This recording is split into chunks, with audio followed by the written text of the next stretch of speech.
আকাশবাণী আগরতলা। স্থানীয় সংবাদ পড়ছি উদয় শঙ্কর ভট্টাচার্য। আজ আন্তর্জাতিক মাদক বিরোধী দিবস। এবছর দিবসটির থিম হচ্ছে এটা স্পষ্ট প্রামাণ্য যে প্রতিরোধের উপরই সর্বাধিক পদক্ষেপ গ্রহণ করতে হবে। এই দিনটি পালন করতে আজ সকালে পুলিশ এবং মাদক নিয়ন্ত্রণ বিভাগের যৌথ উদ্যোগে আগরতলায় এক সচেতনতামূলক মোটরসাইকেল যাত্রা অনুষ্ঠিত হয়। এদিকে ঊনকোটি জেলাতেও এই দিবসটি পালনের প্রস্তুতি চলছে। ঊনকোটি জেলার প্রত্যেকটি মাধ্যমিক এবং উচ্চ মাধ্যমিক বিদ্যালয়ে আন্তর্জাতিক মাদক বিরোধী দিবস পালন করা হচ্ছে। সিপাহীজলা জেলা প্রশাসনের সহায়তায় এবং জেলা শিক্ষা বিভাগের উদ্যোগে আজ বিশালগড় পুরাতন টাউন হলে আন্তর্জাতিক মাদক বিরোধী দিবস পালন করা হচ্ছে। বর্ষিয়ান বিজেপি সাংসদ ওম বিড়লা লোকসভার অধ্যক্ষ পদের জন্য এনডিএ প্রার্থী মনোনীত হয়েছেন। অন্যদিকে বিরোধী জোটের প্রার্থী হয়েছেন কংগ্রেস সাংসদ কে সুরেশ। উভয় প্রার্থী গতকাল স্পিকার পদে মনোনয়নপত্র জমা দিয়েছেন, তাই আজ বেলা 11টায় অধ্যক্ষ পদে নির্বাচন হবার কথা। উল্লেখ্য, স্বাধীনতার পর থেকে লোকসভার অধ্যক্ষ বিনা প্রতিদ্বন্দ্বিতায় নির্বাচিত হয়েছেন এবং সম্ভবত এই প্রথম এই পদের জন্য প্রতিদ্বন্দ্বিতা হবে।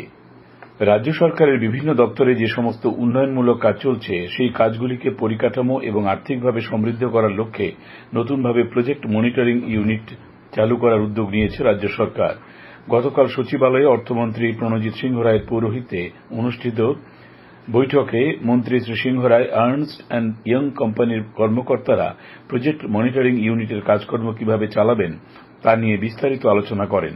তিনি জানান, আগামী 3 বছরের জন্য আর্নস্ট অ্যান্ড ইয়ং কোম্পানিকে প্রজেক্ট মনিটরিং এর দায়িত্ব দেওয়া হয়েছে। রাজ্যে আসন্ন ত্রিস্তর পঞ্চায়েত নির্বাচনের জন্য প্রকাশিত চূড়ান্ত ভোটার তালিকায় মোট ভোটার রয়েছেন 12,94,007 জন। তার মধ্যে পুরুষ ভোটার 6,58,589 জন, মহিলা ভোটার 6,35,460 জন এবং তৃতীয় লিঙ্গের ভোটার রয়েছেন 11 জন। রাজ্য নির্বাচন কমিশনার শরদিন্দু চৌধুরী এই সংবাদ জানিয়েছেন। গতকাল প্রাণী সম্পদ বিকাশ দপ্তরের উদ্যোগে জামজুরি প্রাণী চিকিৎসালয়ের নবনির্মিত ভবনের দ্বার উদ্ঘাটন করেন অর্থমন্ত্রী প্রণজিৎ সিংহ রায়। অনুষ্ঠানে এছাড়াও উপস্থিত ছিলেন বিধায়ক অভিষেক দেবরায়, গোমতী জেলা পরিষদের সহকারী সভাধিপতি দেবল দেবরায়, কাঁকড়াবন পঞ্চায়েত সমিতির চেয়ারপারসন সুপ্রিয়া সাহা প্রমুখ।